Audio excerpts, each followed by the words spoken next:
राज्यामध्ये सोयाबीन बियाण्याच्या उगवणीच्या अनेक तक्रारी समोर आल्या होत्या। मात्र वेळेआधी पेरणी की बियाणं सदोष आहेत याबाबत कुठेही स्पष्टता आली नव्हती। अशातच अकोल्यामध्ये बूस्टर आणि रवी सीड्स कंपनी विरोधात गुन्हे दाखल करण्यात आले।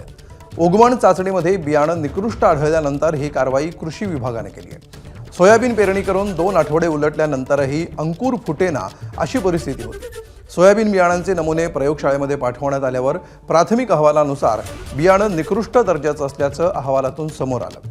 अखेर अकोल्यामध्ये सिटी कोतवाली आणि MIDC पोलीस ठाण्यामध्ये बूस्टर आणि रवी सीड्स बियाणे कंपन्यांवर गुन्हे दाखल झाले।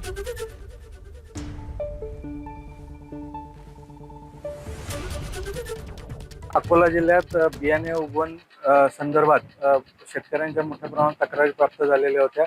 आजपर्यंत जिल्ह्यात एकूण 995 तक्रारी प्राप्त झालेल्या आहेत। यामध्ये रवी सीड्स या कंपनीच्या एकूण 310 तक्रारी आहेत आणि बूस्टर प्लांट जेनेटिक्सच्या 191 तक्रारी होत्या आणि यांच्या प्रयोगशाळेमध्ये नमुने मोठ्या प्रमाणावर अप्रमाणित आलेले असल्या कारणाने यांच्यावर आज आपण सिटी कोतवाली आणि MIDC पोलीस स्टेशन येथे गुन्हा दाखल केलेला आहे।